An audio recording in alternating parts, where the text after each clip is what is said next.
हिंदुस्तान का ऐसा निज़ाम जो जान देने के लिए पूरी दुनिया में जाना जाता है। नाम था मीर उस्मान अली ख़ान, जिनका जन्म हुआ था हैदराबाद राज्य में। मीर अली उस्मान को बहुत ही कुशल प्रशासन माना जाता था। प्यार से निज़ाम सरकार या हुजूर निज़ाम जैसे नामों से भी प्रजा बुलाती थी। उनका राज्य 86 वर्ग मील या ब्रिटेन देश के बराबर था। अपने शासन काल के दौरान उन्होंने शिक्षा संस्थान को शुरुआत की। निज़ाम की बजट का असामान्य रूप से उच्च 11% शिक्षा पर खर्च किया गया था। उन्होंने बनारस हिंदू विश्वविद्यालय के लिए 10 लाख रुपए का दान किया था और अलीगढ़ मुस्लिम विद्यालय के लिए 5 लाख रुपए दान किया। निज़ाम के राज्य के रिकॉर्ड से पता चलता है कि ये मीर उस्मान अली खान ही थे जिन्होंने डॉक्टर भीमराव अंबेडकर को 54 एकड़ जमीन पर आवंटित किया था, जहां बाद में स्थापित मिलिंद एजुकेशन सोसाइटी बनाई गई। शिवाजी हाई स्कूल अमरावती तेलुगु अकादमी हैदराबाद राज्य से उनके दान के लाभ उठाने के लिए भारतीय संस्थाओं में से एक है। उन्होंने उस्मानिया विश्वविद्यालय की स्थापना की। आज वे भारत के सबसे बड़े विश्वविद्यालय में से एक है। स्कूल कॉलेज और अनुवाद के लिए एक विभाग का स्थापना की थी। प्राथमिक शिक्षा अनिवार्य कर दी थी और गरीबों के लिए मुफ्त प्रदान की गई थी। उनका शिक्षा के क्षेत्र में महत्वपूर्ण योगदान है। 1930 के दशक में निज़ाम द्वारा हैदराबाद एयरो क्लब के गठन के साथ स्थापना किया गया। शुरुआत में इसे निज़ाम डेक्कन एयरवेज के घरेलू और अंतर्राष्ट्रीय हवाई अड्डे का रूप में इस्तेमाल किया गया, जो बाद में ब्रिटिश सरकार की अब सबसे पुरानी एयरलाइंस थी। टर्मिनल बिल्डिंग 1947 में बनाई गई थी, जो कि ब्रिटिश भारत की सबसे पुरानी एयरलाइन थी।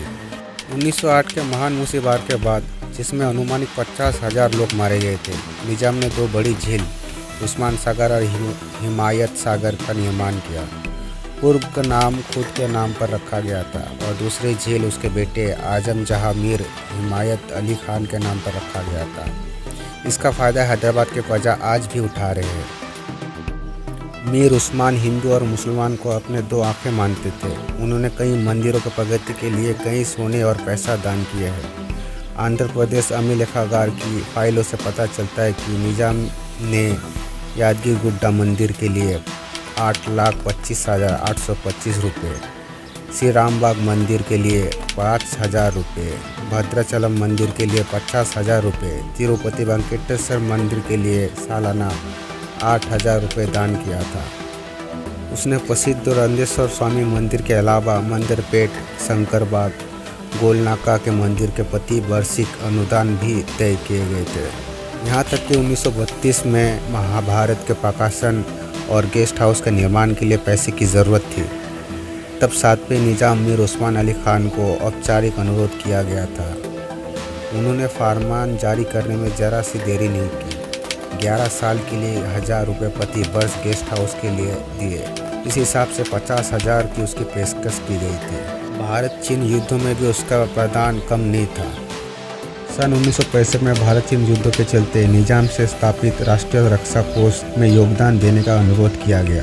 सन 1965 में मीर उस्मान अली खान ने युद्ध के फंड के प्रति 5 टन यानी 5,000 किलो सोना दान किया। यह भारत में किसी भी व्यक्ति या संगठन द्वारा अब तक का सबसे बड़ा योगदान था।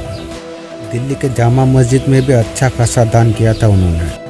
1948 के दौरान हैदराबाद के निज़ाम मीर उस्मान अली खान को मस्जिद के मंजिले के 1/4 हिस्सा की मरम्मत करने के लिए 75,000 का दान के लिए कहा गया था।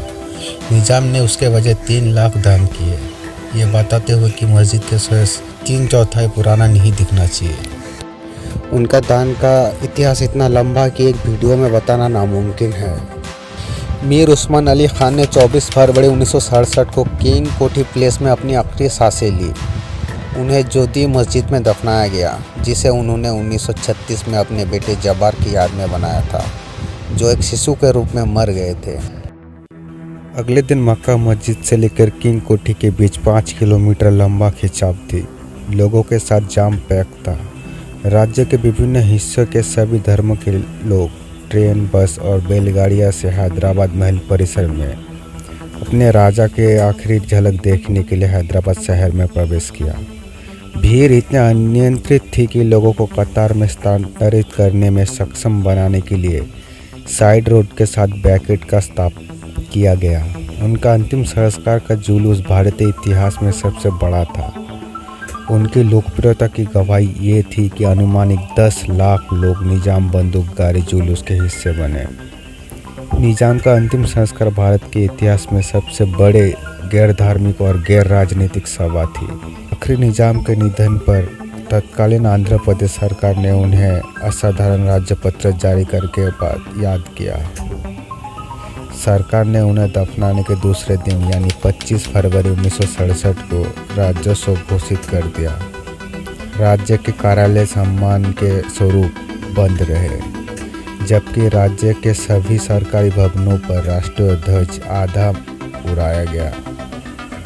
शोकियों की संख्या इतनी थी कि हैदराबाद की सड़कों पर फुटपाथ पर टूटे हुए चूड़ियाँ भरे पड़े थे, क्योंकि तेलंगाना रीति रिवाजों के मुताबिक महिलाओं ने अपनी करीबी रिश्तेदार के मौत पर अपनी चूड़ियाँ को तोड़ दिया करती है।